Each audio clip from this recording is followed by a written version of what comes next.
The ration pack tasted like recycled boots, which Jake supposed was better than last week's 警 flavor 告：检测 profile 到敌意目 of 标， despair 所有 mixed 单 with 位进入 synthetic 一级戒备。 protein.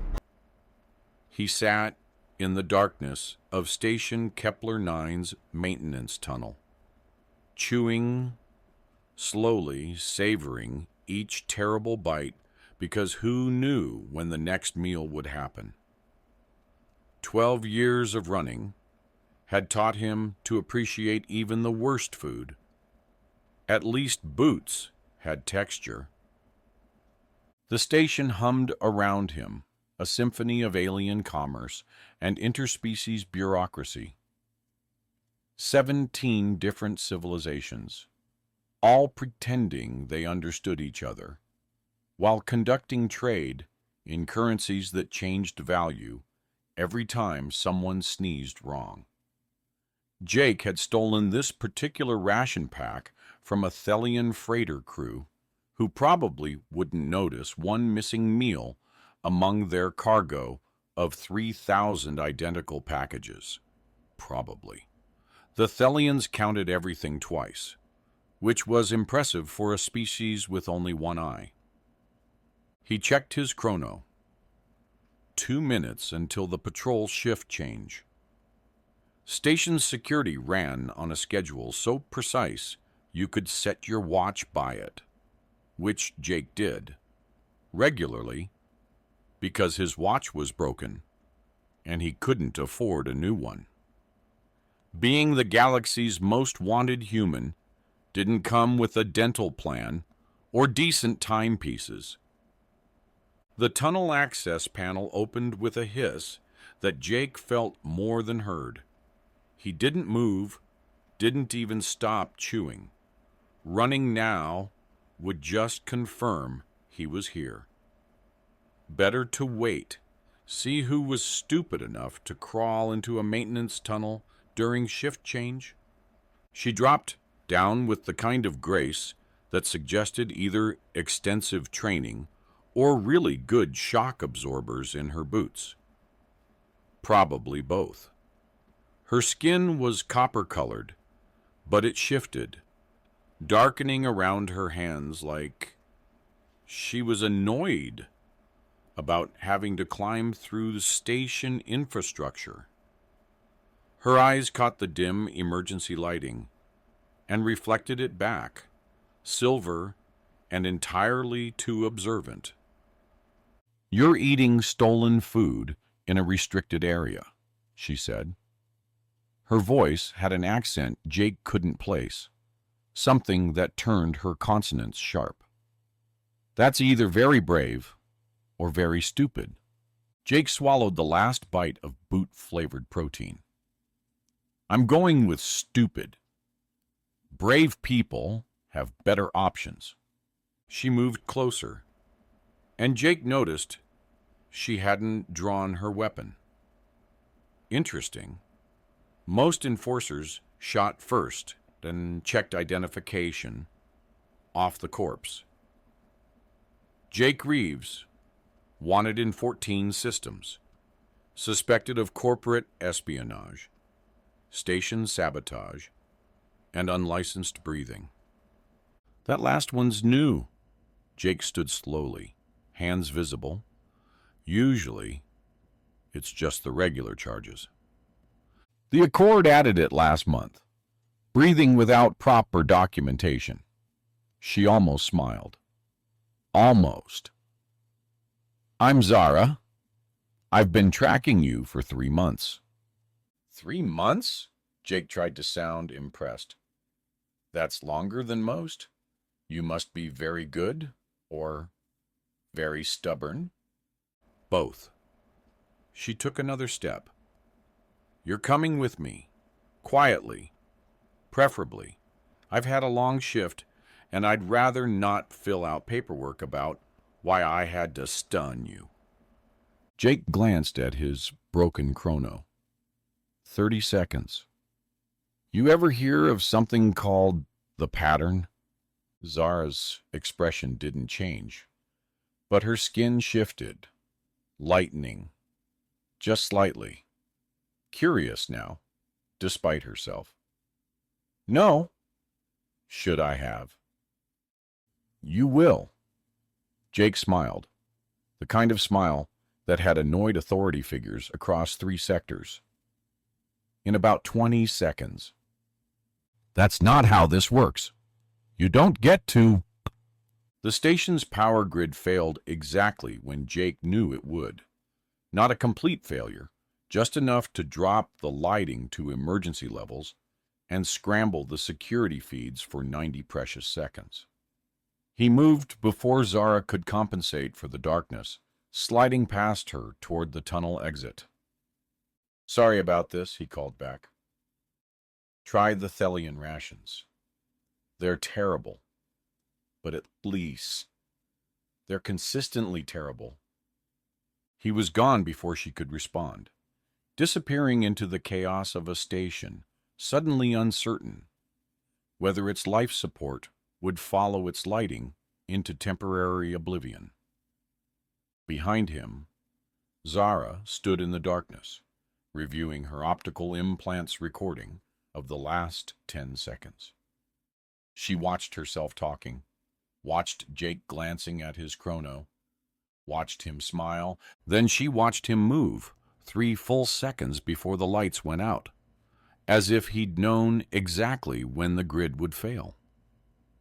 That wasn't possible. Grid failures were random, unpredictable, the result of cascading system errors that even the station's AI couldn't forecast with certainty. Zara climbed back out of the tunnel and immediately called for a full diagnostic of the power system. While she waited for results, she couldn't shake one simple question. How did he know? Jake had stolen worse things than a shuttle pass, but never from someone who looked quite so disappointed in him. The Centauri merchant held his empty wallet with the expression of a parent catching their kid with contraband candy, which was unfair because Jake was 37 and the merchant was maybe 20 in whatever measurement Centaurus used for aging. You could have just asked, the merchant said, his translator device rendering his clicks and whistles into perfect standard. I would have said no, but at least we'd both feel better about it. Sorry. Jake meant it. Mostly. I'm having a bad decade. He slipped through the crowd at the transport hub on Nereid Station, the stolen pass clutched in his palm like a winning lottery ticket to anywhere but here. 3 bounty hunters in the last 2 days, which meant someone had updated his price or his location or both. The galaxy's most wanted list was like social media for murderers, constantly refreshing with new content. The shuttle was a beaten-up cargo hauler that smelled like fertilizer and broken dreams. Jake found a seat between 2 sleeping Voxians who snored in harmony, a perfect 5th interval that would have been beautiful if it wasn't so loud. He closed his eyes, let his mind drift back 13 years. Before the running, before Proxima Colony, before everything turned into an extended exercise in not dying. Proxima had been humanity's olive branch to the galaxy, a joint colony where Earth's military liaisons worked alongside Accord observers to prove humans could play nice with others. Jake had been assigned there fresh out of training, eager and stupid in equal measure. The attack came on a Tuesday, which he only remembered because Tuesdays were pasta night in the commissary, and he'd been looking forward to it. Except it wasn't really an attack. The base didn't explode. No one fired weapons. People just started acting wrong, moving in sync when they shouldn't. speaking in patterns that almost made sense but didn't quite. The Accord observers were the first to go silent, their neural implants connecting them to the colony network in ways humans couldn't match. Then the civilians. Then his own squad. Jake had pulled the plug on his own neural link 3 days before, a hunch based on nothing but the fact that he'd never trusted having computers in his brain. That hunch saved him. That hunch made him the only witness to whatever consumed Proxima from the inside out. "You always flinch like that in your sleep." A voice cut through the memory. Zara stood in the aisle, impossibly present on a shuttle she shouldn't have known he'd be on. Jake opened his eyes. "You're either very good at your job, or I'm very bad at mine." "Both." She sat across from him, ignoring the fact that the seat was technically occupied by Avoxian's luggage. "The merchant you robbed filed a complaint. Very detailed. He included your walking pattern, your hand preference, even the fact that you apologized, which apparently isn't common among thieves." "I was raised with manners." "You were raised to be a soldier." Zara's skin had shifted to a darker copper. What Jake was learning meant she was thinking hard about something. First Contact Regiment, assigned to Proxima Colony. Discharged under psychiatric review after filing 17 incident reports about an attack that, according to every official record, never happened. Jake watched the stars slide past the viewport. "You've done your homework." "I always do. What I can't figure out is why you're still alive." She leaned forward. 12 years, Jake. 12 years of every bounty hunter, mercenary, and board enforcement officer in 3 sectors trying to collect on your head.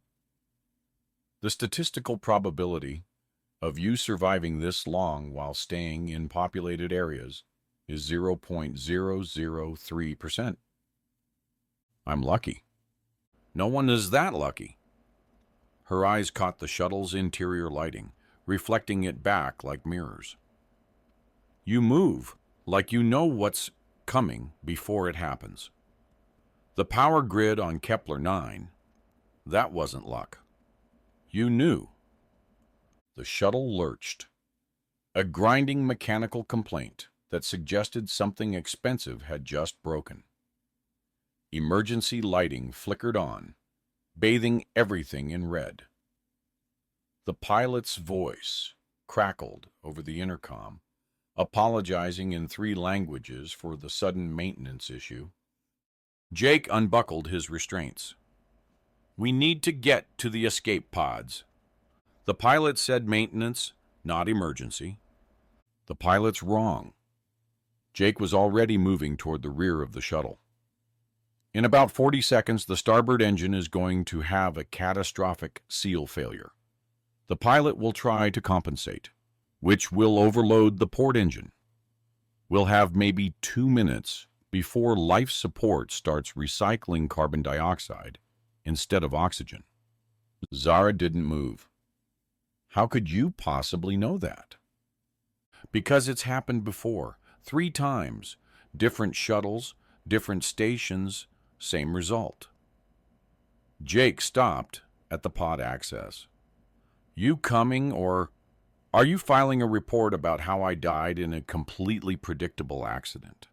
She stood, following him not because she believed him, but because 12 years of survival had to mean something. The starboard engine failed 37 seconds later, exactly when Jake said it would. As they strapped into the escape pod, Zara asked the question that had been building since Kepler 9.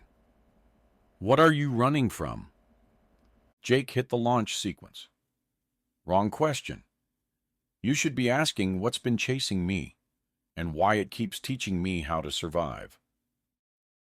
The escape pod smelled like fear and recycled air, which Jake supposed was an upgrade from the fertilizer shuttle. Zara sat across from him, her skin cycling through 3 different shades of copper like a mood ring having an existential crisis. "So," she said, breaking the silence that had stretched for 20 minutes while they drifted toward the nearest rescue beacon. "You're telling me that for 12 years something has been trying to kill you, but also keeping you alive?" "Notan." When you say it like that, it sounds crazy.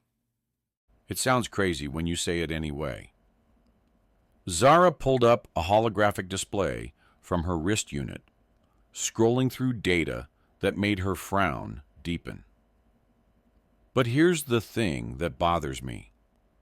I pulled the maintenance records for that shuttle. It passed inspection 4 hours ago. Perfect condition. No flags, no warnings. Nothing that would suggest catastrophic engine failure." Jake shrugged. "Inspectors miss things." "Not this many inspectors. Not this consistently." She flicked through more data. "I've been cross-referencing your known locations for the past 3 years. Everywhere you go, there's an incident. Station power failures, shuttle malfunctions, cargo bay decompression. And somehow, you're always in the right place to survive them." "I'm a very careful person." "You stole a shuttle pass from a merchant in broad daylight. You're not careful. You're informed." Zara's eyes met his. "You know what's going to happen before it happens. That's not luck or paranoia. That's something else." The rescue beacon pinged, indicating they'd entered its range. Help would arrive in 30 minutes, which gave them 30 minutes of uncomfortable conversation in a metal can floating through space. Jake had experienced worse therapy sessions. "Proxima Colony," he said finally. "You read about it?"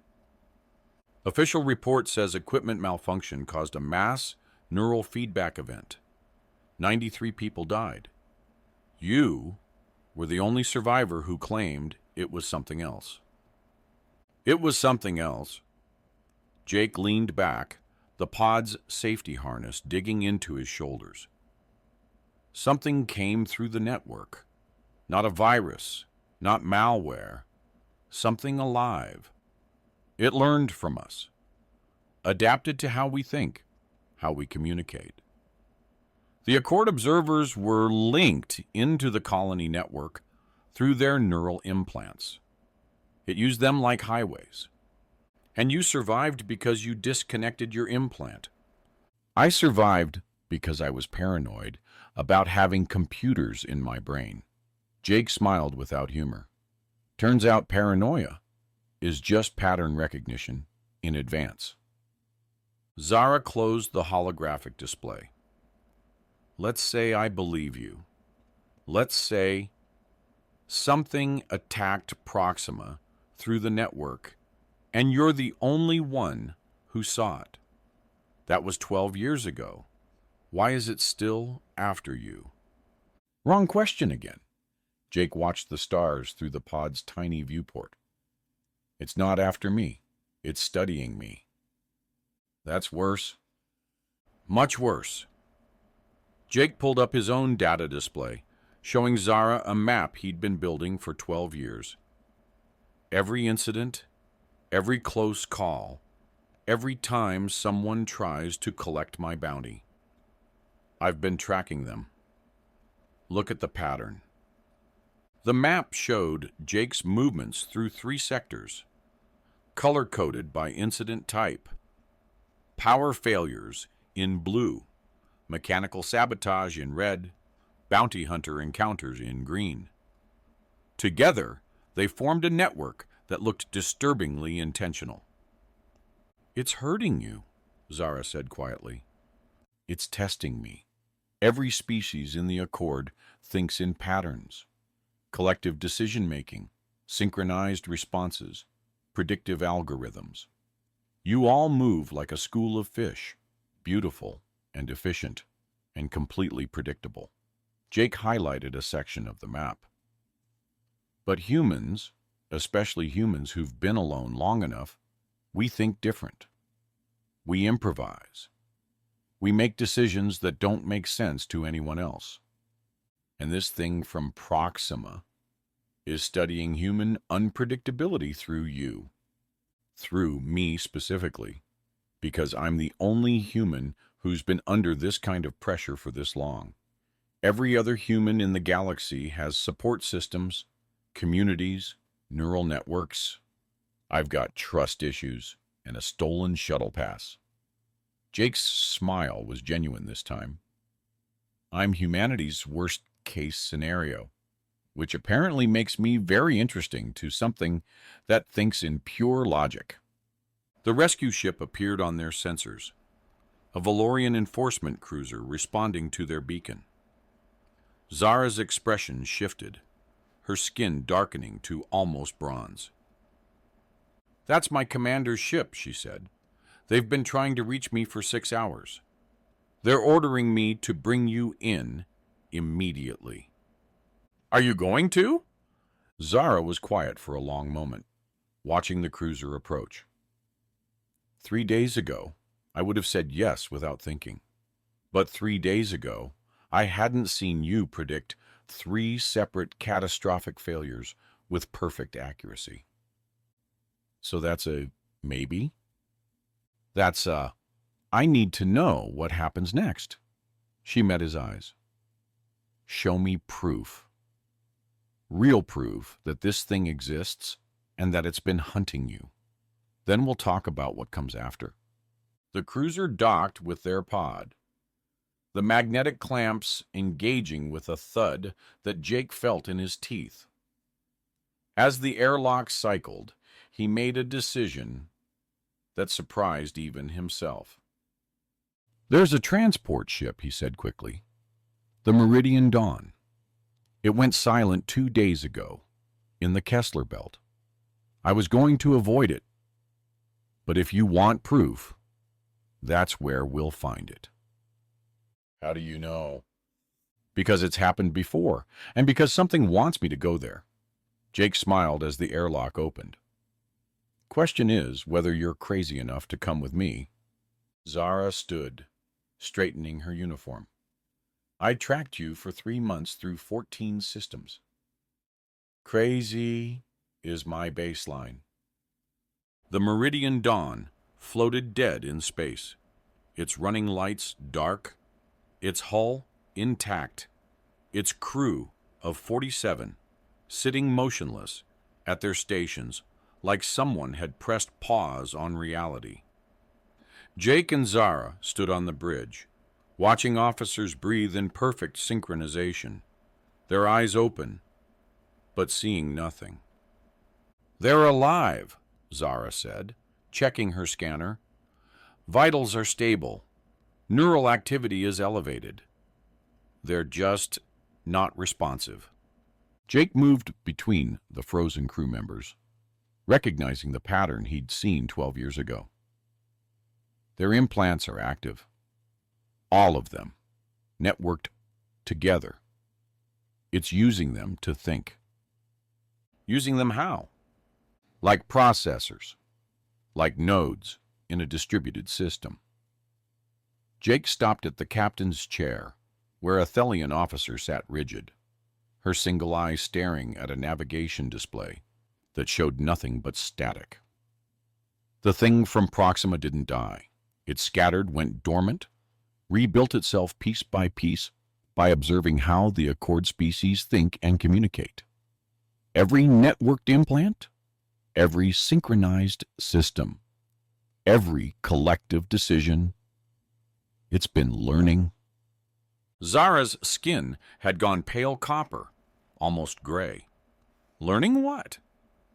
How to predict everything.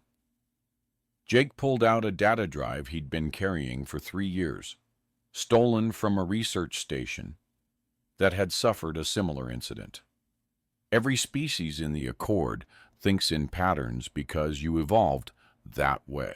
Collective intelligence, synchronized response, predictive modeling. You're beautiful and efficient and completely calculable. He plugged the drive into the ship's data port, pulling up files that showed incident reports spanning 12 years. Station failures, shuttle malfunctions, unexplained crew synchronization events. Hundreds of them, spread across 3 sectors, all following the same progression. It's been studying the Accord through these incidents, learning how you respond, how you adapt, how you think together. Jake highlighted a specific file. And it's been studying me because I'm the opposite. Alone, paranoid, making decisions that don't follow any predictive model. I'm chaos to its order. Why you specifically? Why not any other human? Because I was there at Proxima. Because I saw it when it was young and vulnerable. Because I've been running from it for 12 years, which means it's had 12 years to study how humans think when they're isolated from everything that makes them human. Jake smiled bitterly. I'm the galaxy's most comprehensive research project on human unpredictability. The ship's communication system crackled to life. And for a moment, Jake heard something that wasn't quite language, but felt like meaning. The frozen crew members turned their heads in unison, all focusing on him. It knows we're here, Zara said, her hand moving to her weapon. It's known since we docked. It wanted us here. Jake walked to the main console, his fingers moving across controls he'd learned from 12 years of breaking into places he shouldn't be. The Accord is preparing a coordinated response to these incidents. I've been monitoring their communications. They're going to synchronize every networked system in 3 sectors, pool their processing power, and hunt for the anomaly in their collective consciousness. That sounds like a good plan. It's exactly what this thing wants. One big predictable response. Every system working together, thinking together. Jake pulled up the Accord's defense protocols. It'll use that coordination like a highway straight into everything the Accord controls. Ships, stations, planetary networks, everything. Zara was quiet for a moment, processing. So we need to stop the Accord from defending themselves? We need to show them there's another way. Jake disconnected his stolen data drive and held it up. Every incident, every close call, every time this thing tried to predict what I'd do, and I did something stupid instead. It's all here. Pattern recognition works until the pattern breaks. You want to fight a distributed intelligence that's been learning for 12 years with human chaos? I want to fracture it. Show the Accord that synchronized responses aren't the only solution. Teach them to think like humans when they need to. Messy, contradictory, individually unpredictable. Jake smiled. Plus, I've been running for 12 years. I'm tired. Time to stop running and start being aggressively unhelpful. He initiated a data burst through the Meridian Dawn's communications array, sending his 12 years of compiled chaos directly to the Accord Central Council with one simple message. Stop thinking together and start thinking alone. The frozen crew members convulsed once, twice. then suddenly gasped like drowning people breaking the surface. The captain blinked, looked around, saw Jake and Zara, and immediately went for her sidearm. "Wait," Zara said, stepping between them. "He just saved you." "He's wanted in 14 systems." "15 now," Jake added helpfully. "I stole a really nice sandwich last week." 3 months later, Jake stood in front of a classroom on a Valorian training station facing 30 recruits from 6 different species. Zara had pulled strings Jake didn't know existed, creating a position that didn't officially exist for a man whose records had been quietly buried under layers of bureaucratic amnesia. "Welcome to chaos theory and practical unpredictability," he said, enjoying the confused looks. "I'm your instructor, and I'm here to teach you the most important survival skill in the galaxy: how to make decisions that make absolutely no sense to anyone else." A centauri in the front row raised a tentacle. "Isn't that just called being random? Random as dice? Chaos is human." Jake grinned. "Let me tell you about the time I survived 12 years as the galaxy's most wanted man by being consistently unpredictable to something that could calculate probability across billions of variables." Outside, Zara watched through the observation window, her skin shifting to a warm bronze that meant contentment. Her commander stood beside her, reviewing reports that showed the entity from Proxima had fragmented into pieces too small to reconstitute, scattered across networks where individual thinking now disrupted its pattern-based existence. "He's still wanted in 15 systems," the commander said. "Technically," Zara agreed, "but he's more useful here, teaching the next generation how to survive threats that think we're all predictable." "And you're sure he won't just run again?" Zara smiled. "He spent 12 years running. I think he's finally figured out that sometimes the bravest thing you can do is stand still and teach others to be beautifully, chaotically human."